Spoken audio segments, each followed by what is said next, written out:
بسم اللہ الرحمن الرحیم۔ ظفر اقبال اردو اکیڈمی مثالی پرچہ نمبر 32۔ سوال نمبر 1 ہے، عربی زبان کا ایک لفظ ہے طلوع۔ بتائیے طلوع لفظ کس عربی لفظ سے مشتق ہے؟ تو طلوع لفظ طلع سے مشتق ہے۔ سوال نمبر 2 ہے، اقبال کی مشہور نظم ہے طلوع اسلام۔ بتائیے یہ ان کے کس شعری مجموعے میں ہے؟ تو اس کا درست جواب یہ ہے کہ اقبال کی نظم طلوع اسلام بانگ درا میں موجود ہے۔ سوال نمبر 3 ہے، بتان رنگ و خوں کو توڑ کر ملت میں گم ہو جا، نہ تورانی رہے باقی نہ ایرانی نہ افغانی۔ یہ اقبال کی نظم طلوع اسلام کا ایک شعر ہے۔ اس شعر کو بہت سے لوگ یوں بھی پڑھتے ہیں، بتان رنگ و بو کو توڑ کر ملت میں گم ہو جا، جبکہ درست ترکیب ہے بتان رنگ و خوں۔ سوال نمبر 4 ہے، اقبال کی نظم طلوع اسلام کب لکھی گئی؟ تو اس کا درست جواب یہ ہے کہ اقبال نے نظم طلوع اسلام سن 1922 میں لکھی تھی۔ سوال نمبر 5 ہے، نظم طلوع اسلام کا پس منظر کیا ہے؟ تو اس کا درست جواب یہ ہے کہ نظم طلوع اسلام کا پس منظر ہے سکاریا کی جنگ میں مصطفیٰ کمال پاشا کی یونانیوں کو شکست۔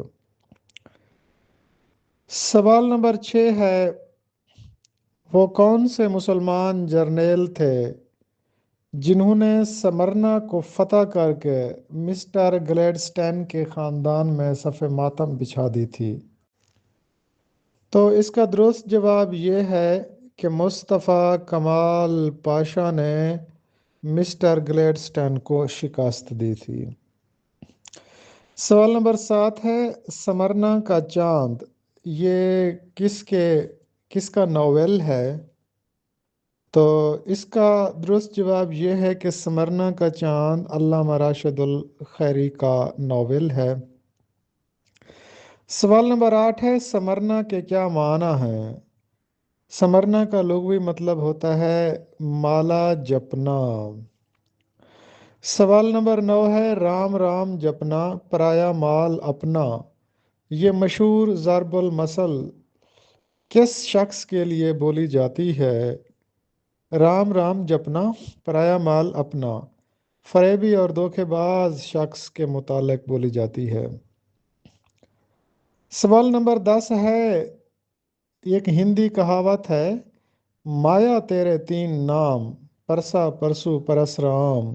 مایا کہتے ہیں دولت کو۔ سوال نمبر 11 ہے کہ باپ بلا نہ بھیا سب سے بھلا روپیہ، یہ بھی ایک ہندی کہاوت ہے۔ سوال نمبر 12، طلوع اسلام تو اقبال کی نظم ہے، بتائیے طلوع فرض یہ کس کی ہے؟ تو اس کا درست جواب یہ ہے، طلوع فرض جدید شاعر مجید امجد کی شاہکار نظم ہے۔ بتائیے یہ خوبصورت سا شعر کس شاعر کا ہے یا شاعرہ کا ہے؟ تو نے چپ سادھ لی موضوع محبت دے کر، گفتگو تو اس سے جو ہونا تھی زمانے سے ہوئی، یہ رابعہ احمد کا شعر ہے۔ سوال نمبر 14 ہے، پریم چند کا ابتدائی کلمی نام کیا تھا؟ پریم چند کا ابتدائی کلمی نام نواب دھن پت رائے تھا۔ سوال نمبر 15 ہے، رمضان کے نمازی محرم کے سپاہی، اس سے کیا مراد ہے؟ اس کا مطلب ہے ظاہر دار لوگ۔ سوال نمبر 16 ہے، وہ کون سے شاعر تھے جن کے اجداد کا پیشہ سپاہ گری تھا؟ تو اس کا درست جواب یہ ہے کہ مرزا اسد اللہ خان غالب کے آباء و اجداد کا پیشہ سپاہ گری تھا۔ سوال نمبر 17 ہے، ہندوستان کی الہامی کتابیں 2 ہیں، وید مقدس اور دیوان غالب، یہ کس نقاد کا قول ہے؟ ہندوستان کی الہامی کتابیں 2 ہیں، وید مقدس اور دیوان غالب، یہ ڈاکٹر عبدالرحمن بجنوری کا قول ہے۔ سوال نمبر 18 ہے بہادر شاہ ظفر کہاں دفن ہے؟ بہادر شاہ ظفر رنگون میں برما میں دفن ہے۔ لفظ دیر کا کیا مطلب ہے؟ دیر کا مطلب ہوتا ہے بت خانہ یا مندر۔ لفظ شبانی کا کیا مطلب ہوتا ہے؟ شبانی کا مطلب ہوتا ہے چرواہا۔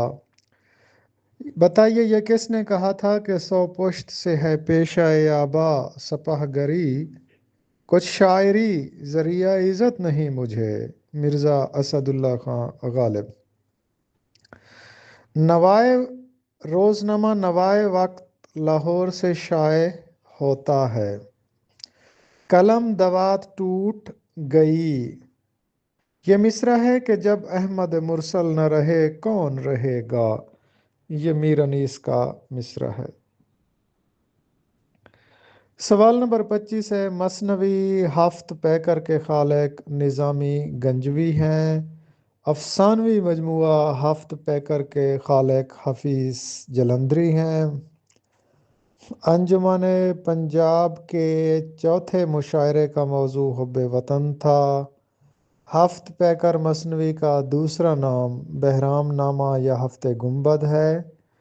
مہر مکتوب عزیزان گرامی لکھیے، ہرز بازوئے شگرفان خود آرا کہیے، در مدح ڈلی از غالب۔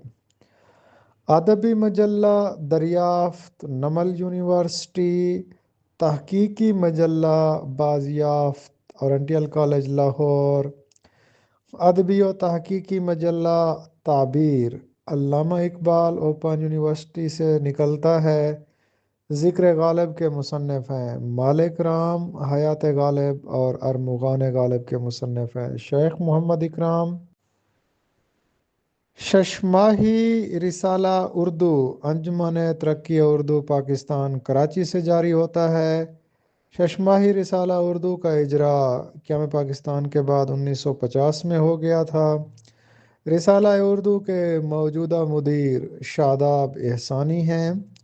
الطاف حسین حالی کے نزدیک شاعری کی خصوصیات میں سادگی، اصلیت اور جوش شامل ہیں۔ حالی کے نزدیک شاعری کی جو خوبیاں ہیں بلکہ شاعر کی جو خوبیاں ہیں وہ تخیل، کائنات کا مطالعہ اور تفحص سے الفاظ ہیں۔ 1857 کے آخر میں میر انیس نے 157 بند یعنی 1182 مصروں کا شاہکار مرثیہ لکھا۔ جب قطع کی مسافت شب آفتاب نے، وقت رخصت بھی تجھے ہنس کے دکھایا میں نے، تاکہ تو چھوڑ کے جائے تو پشیماں نہ رہے۔ حسن زیدی کا یہ شعر ہے۔ گھر کے تاریک و تیرا و زنداں ہے، سخت دل تنگ یوسف جاں ہے۔ شاعر میر تقی میر ہیں اور ناظم در حجب خانہ خود ہے، اور اس شعر میں علم بیان کی صورت تشبیہ ہے۔ اب ارکان تشبیہ دیکھتے ہیں۔ مشبہ گھر ہے، مشبہ بہی زندان ہے، حرف تشبیہ کے ہے، وجہ شبہ تاریکی ہے، غرض تشبیہ گھر کی تاریکی کو بڑھا چڑھا کر بیان کرنا ہے۔ شوب صدا میں پنکھڑیاں جیسے پھول میں، بلبل چہک رہا ہے ریاض رسول میں۔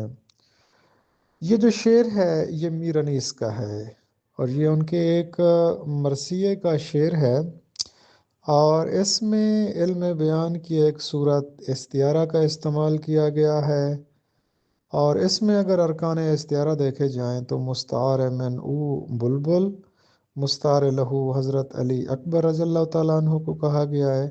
وجہ جامع صدا یعنی آذان کی آواز ہے۔ بلبل کے بارے میں بھی کہا جاتا ہے کہ جو جب بھی بولتی ہے تو دراصل وہ آذان کے لیے آواز دیتی ہے، صدا دیتی ہے۔ ولی دکنی ہمارے اردو ادب کے کلاسیکی شاعر ہیں۔ ان کی تاریخ پیدائش پر اختلاف ہے، لیکن ڈاکٹر جمیل جالبی کے مطابق ولی دکنی 1667 میں گجرات میں پیدا ہوئے تھے۔ ولی دکنی کا عہد دکن کی مثنویوں کا عہد تھا، تو ولی دکنی نے بھی کل 2 مثنویاں تحریر کی تھیں۔